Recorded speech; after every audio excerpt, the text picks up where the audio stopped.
Japan. Dr. Amna, working as a senior lecturer, good morning, working as a senior lecturer, Graduate School of Knowledge Science,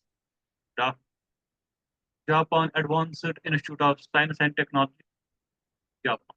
She teaches classes on social research method, next generation management of technology, innovation theory, and methodology for social competences to master and doctoral course student. He has 4 doctoral courses and 8 master course students for minor research. He has 4 years of work experience in service science and 2 years of experience in transformative knowledge management. He has almost 15 papers in Scopus, more than 30 reputed international and domestic conferences. She has one ebook chapter published by Springer, granted 12 research awards and 12 research project-based findings. She is affiliated with international conferences, ICIM, AHFE, and others. As a session chair, co-chair, and scientific advisory board member and technical committee member. She is currently editorial board member of Social Science and Humanities Open Spring Journal. Her areas of research specializes service design, education science, service science, Islamic banking and finance, and knowledge management. Or Dr. Amna, the time is yours. Thank you so much, Dr. Firdous. So let me share the slides.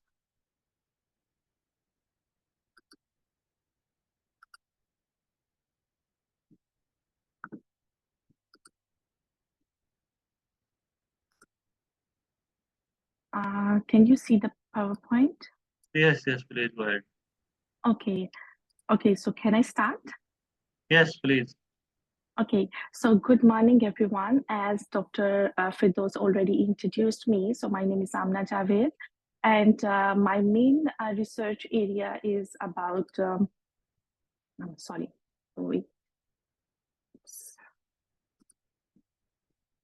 my screen is disappear. Okay, so my main research area is about transformative knowledge management. And today I'm going to talk about how you create value in the multifaceted economy. So crafting value in the multifaceted economy is the main title of my presentation today. So here are my presentation contents. I will discuss mainly 3 parts. The first part will explain what is value and its importance. In the second part, I will discuss how do we create values in the businesses. And the third part belongs to my research activities, basically almost the majority of the activities that I include in my presentation to represent different sectors of the economy and case representations in the service science. Lastly, some concluding remarks.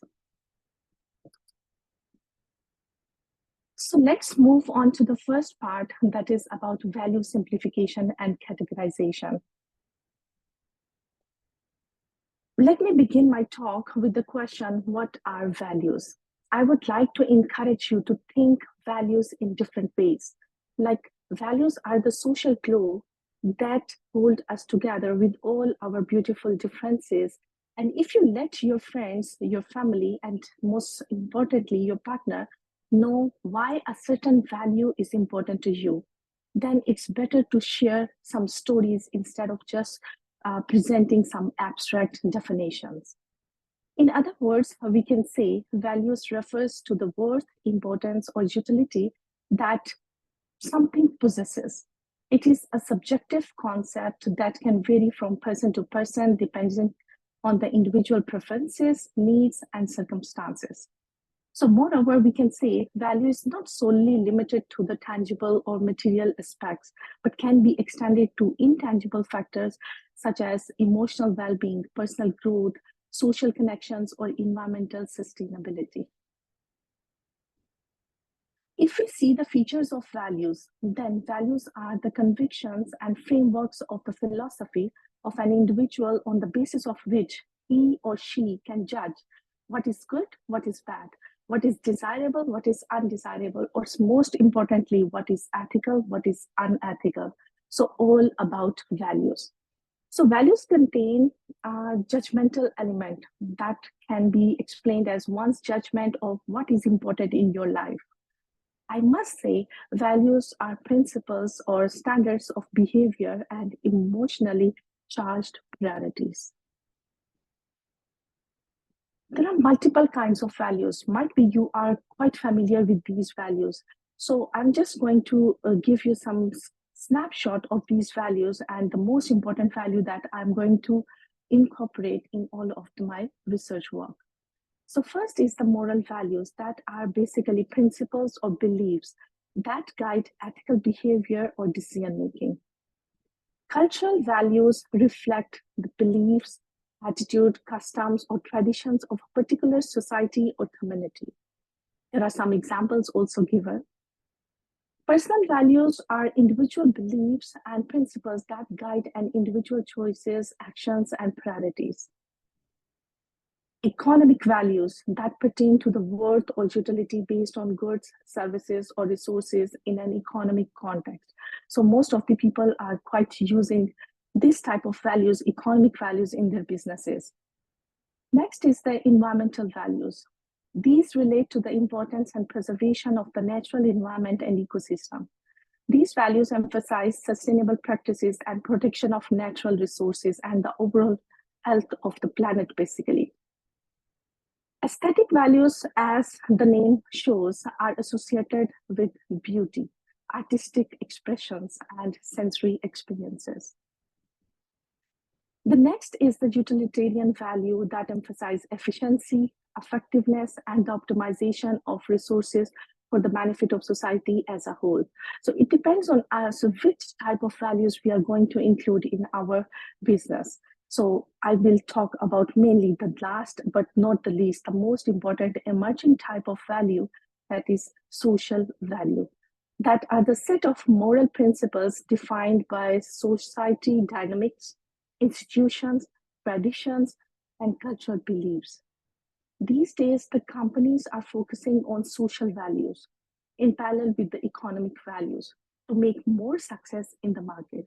So I am going to explain some of the cases, my research cases, that will talk about just economic profit is not enough.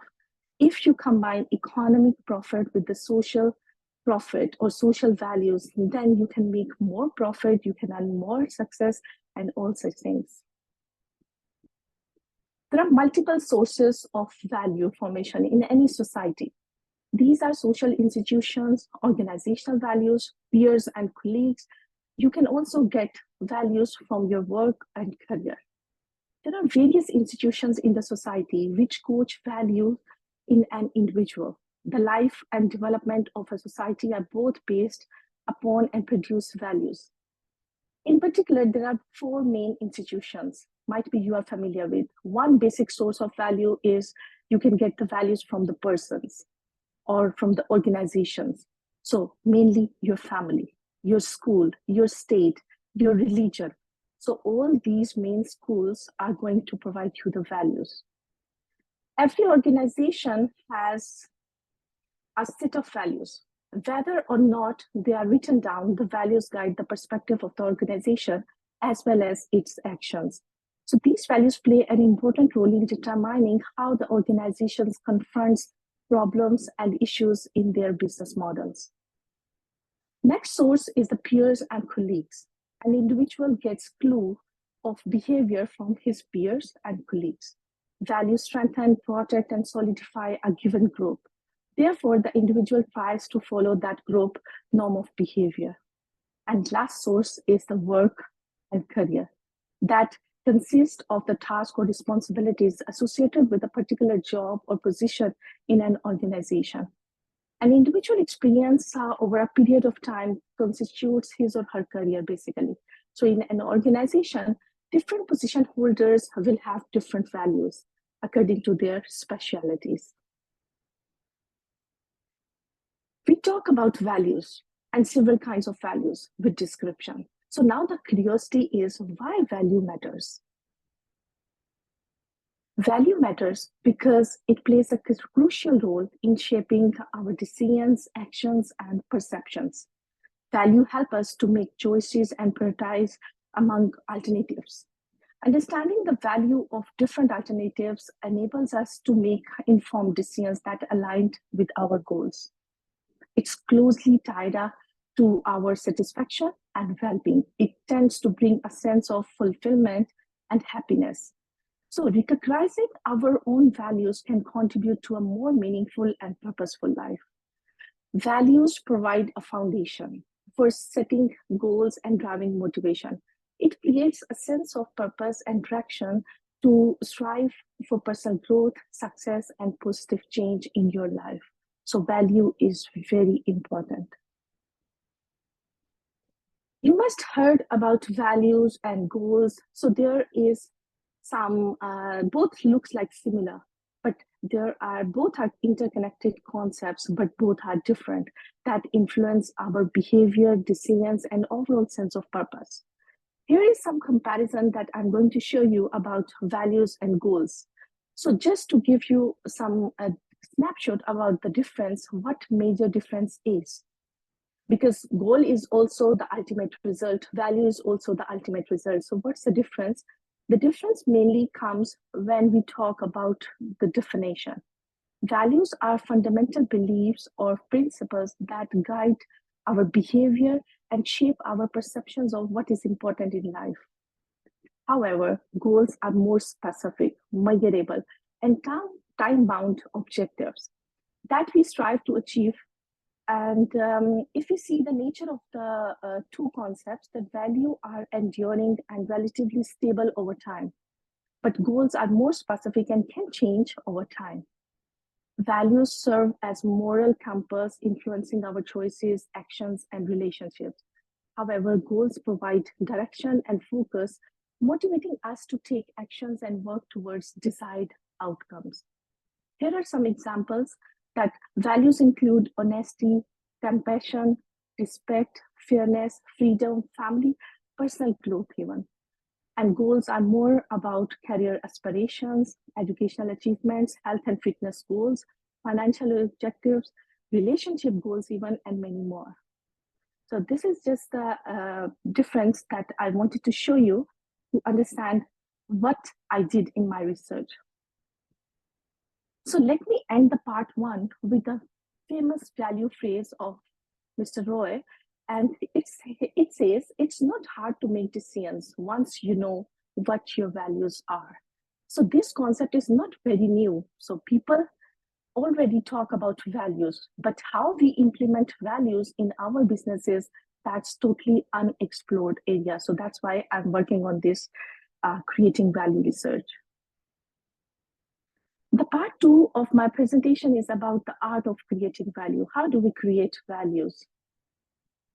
In the 21st century, with the change in the mindset of the people, the economic trend has shifted from the product economy to the service and sharing economy.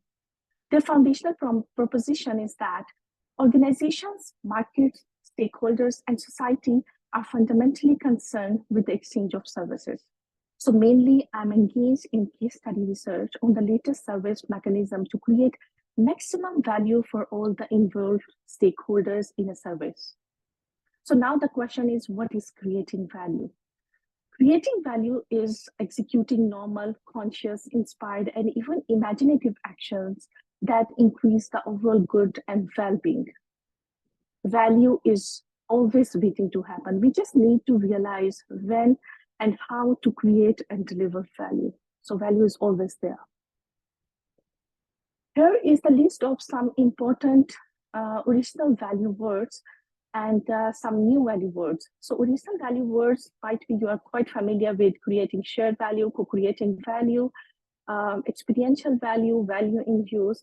And the new words are basically value creation, value destruction, stakeholder value, value preservation, value starvation. So these are all the topics that are latest trend towards value. Now the curiosity is, how do firms create value? If you think about this question, then there is a famous person, Michael Porter, to talk about value creation process, how to create value in your organization, how you identify which part needs to create more values, which part is efficient to create more values. So all about this thing, Porter's value chain concept is all about this. He mentioned if you minus the cost of creating value from the created value, then you can earn more profit in your organization or in your business. So its value chain concept is basically a set of activities to create values by the organization for the customers. It focuses on system rather than just the departments. He mentioned that there are two main activities: primary activities that are more about inbound logistics, outbound logistics, marketing and sales, service, etc. And support activities that are most about technology development and human resource management, from infrastructure and others. So he mentioned his value chain concept is basically useful for strategic management tool for identifying where the greatest value lies in your organization and how you can increase it. So this concept was given by Michael Porter, and after that, we research on the values concept in different perspectives. Valuing people over profit is a mindset that prioritizes the well-being and happiness of individuals. These days, we are valuing people over profit. That's why the most services that are making some progress, they are more towards people-oriented than the profit-oriented. So it depends how we create happiness for the individuals within an organization or within the society, rather than just focusing solely on financial gain. So here are some suggestions that if you establish a people-centric culture to foster a culture that promotes respect and empathy, then you are more towards people-centric culture than the profit one. You have to prioritize the employee well-being. Next is to engage in ethical business practices, and also to consider broader societal impact on your organization, and finally to measure success beyond financial metrics. Then you will be more able to focus or prioritize your customers or employees or people in your organization than just the money. If you don't know what your value is, how do you sell your value or price to your employer? So what employer are going to find? Employer never hires a person. The employer hires the fulfillment of a need. He hires the value. So we must understand what our value is, because we are going to sell our value to get a job in a competitive organization. Same phrase goes for the customers. Let me end the part 2 with the value phrase, strive not to be a success. It's about Albert Einstein. He mentioned strive not to be a success, but rather to be a value. The third and the last part of my presentation is about creating and delivering value in the economy. So if we see the economy, that includes several sectors, and these sectors are further divided into several categories based on the product or service design. So first is the primary sector that covers agriculture economy. That means to extract raw materials directly from the earth or sea. So my research is not based on primary sector because it's more about agriculture. The second sector is about industrial revolution and processes to manufacture products from raw materials and demonstrate a middle income economy. This is also more about industries. My research focus starts from the tertiary sector. That explains the economies of modern consumer societies that provide a service. So service sector is my main research area.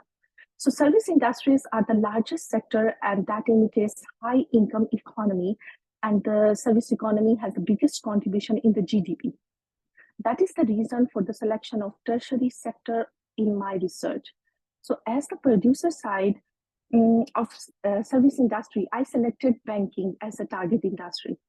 And the focus of my research was about Islamic banking, that shows a significant progress and is getting popularity worldwide, not only among Muslims, but also among non-Muslim countries. So towards consumer service industry, my target is to choose transportation that has the biggest contribution these days in the sharing economy. So my research focus on ride-hailing services.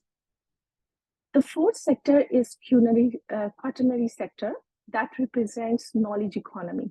That is an intellectual aspect of the economy, and it includes education, training, and the development of technology, basically.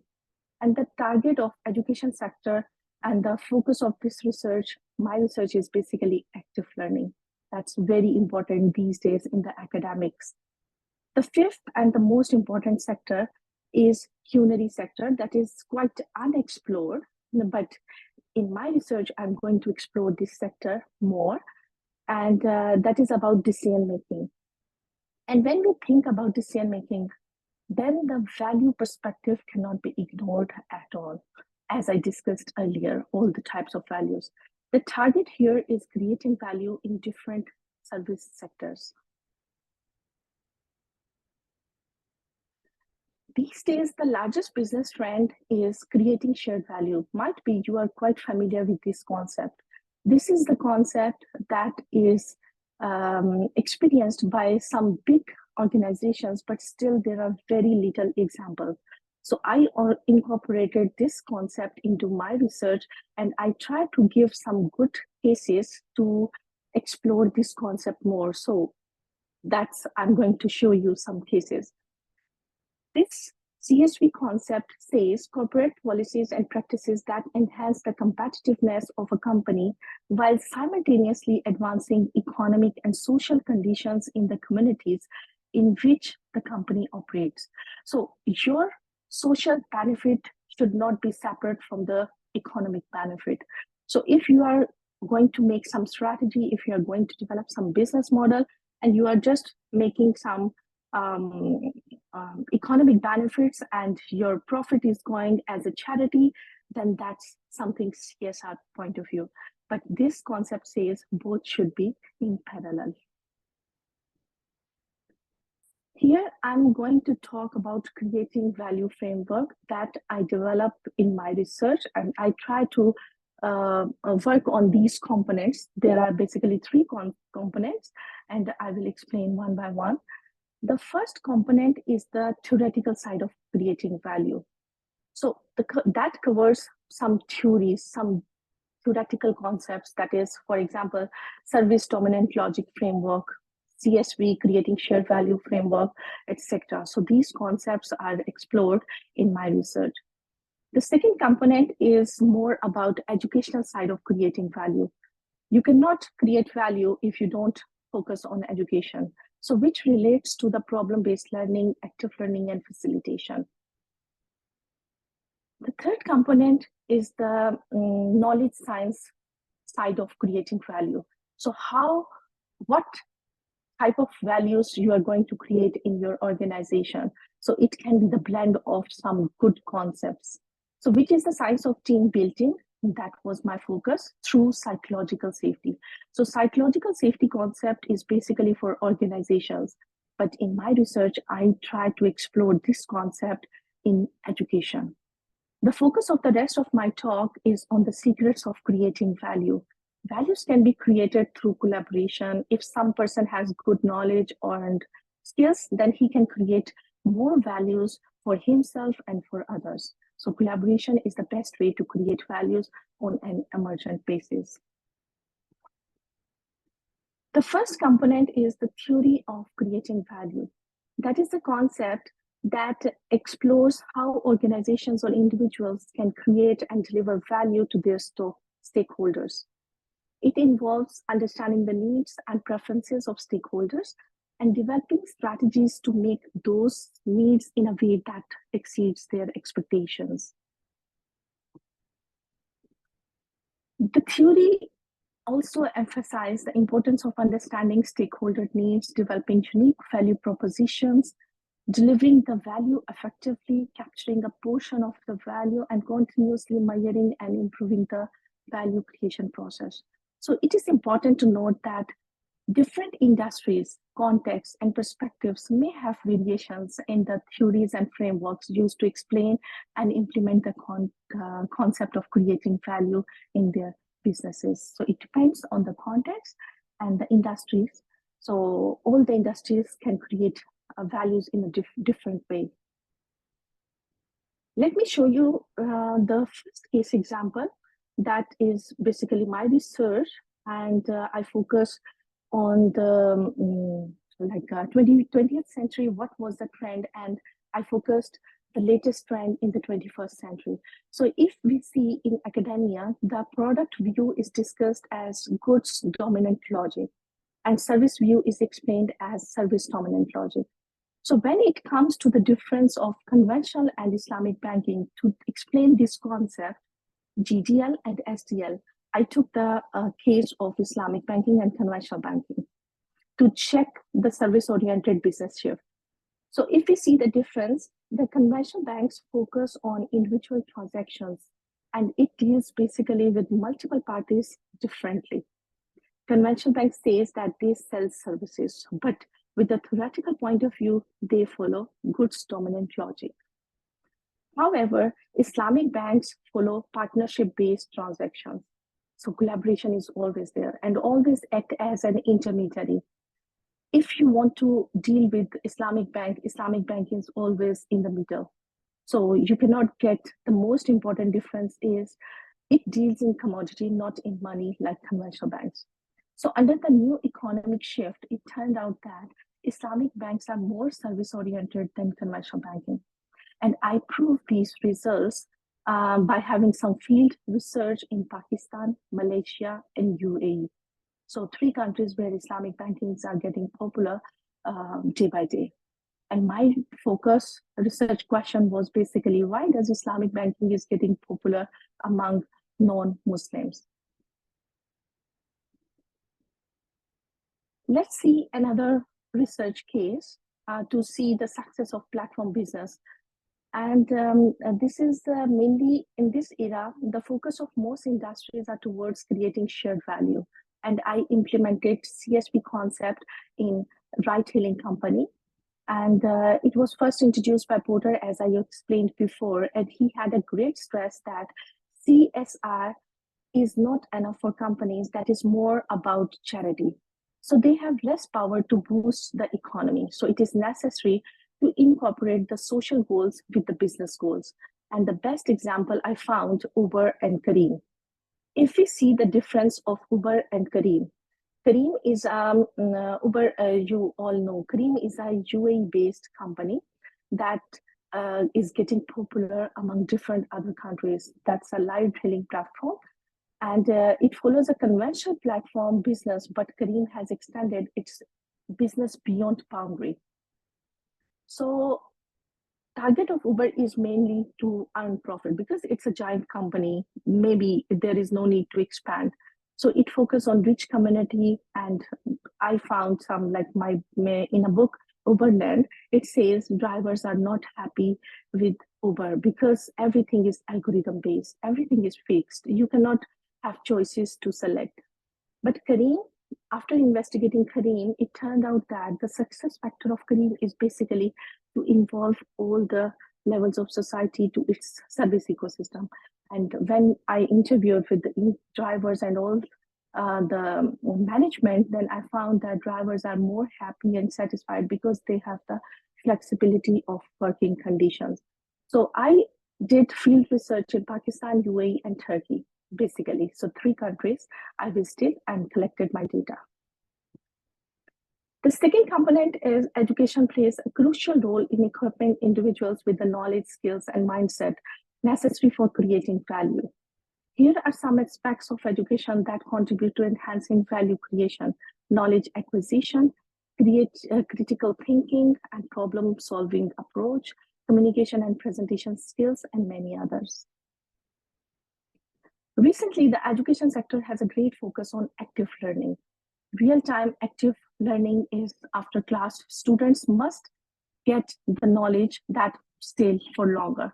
So normally what is happening in the group learning, Teacher is giving the lecture, students are listening the lectures. After the class, they are forgetting everything. So active learning is very important. And when I conducted workshops in my university and I tried to implement active learning during the class time, the research shows that real-time active learning can be achieved by focusing on the team building that ensures shared belief and enhanced motivation that results in the achievement of shared value.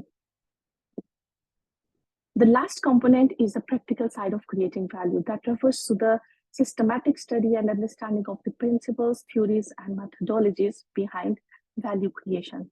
So here, my target is why team building matters. So education is not enough for building teams, rather active experience is the important factor. So I incorporated different concepts, and I found that getting the right people and the right chemistry is more important than the right idea. And this is more, this chemistry can be mimicked through collective intelligence, basically. So what I did, these days, the implementation of group work is getting attention to promote active learning in the education sector, especially in graduate and postgraduate schools. Due to nature, size, status hierarchy, and diversified features of the group, it is difficult to transform a group, a set of 2 or more people who cooperate to achieve certain targets, into a team, a structural mechanism of collaboration to accomplish common goals. There's numerous reasons behind that. People come from different backgrounds, they have different thoughts, they have different values, they have different behaviors. So all are different. That's why they are working as a group, but not as a team. As a response to the issue, I conducted some workshops in my university, and I found that the concept of psychological safety is the best possible solution to align the vision of the diversified groups into teams, where everyone has the right to lead the discussion under a supportive environment, because it provides secure base for collaborative working and helps to explore innovative solutions and productive ideas. So to conclude, research is to see what everybody else has seen and to think what nobody else has thought. So think critically and try to find some unique points. Then your research will be more able to create more values and more valuable contribution to the society. Let me conclude my talk. Absolutely, polishing your skills in creating value can have a positive impact on your personal and professional life. Here are some ways in which enhancing your value creation skills can lead to improvement are, for example, enhanced problem-solving skills, improved communication, strategic thinking, continuous learning, adaptability, collaboration, teamwork, customer focus, innovation and creativity. And finally, it can be something like results-oriented mindset.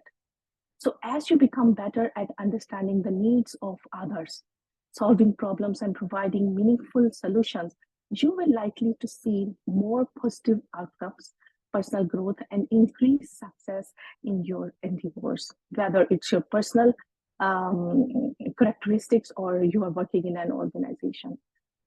That's all for my research about my talk, and thank you very much for giving me this opportunity to explain whatever I'm doing in Japan.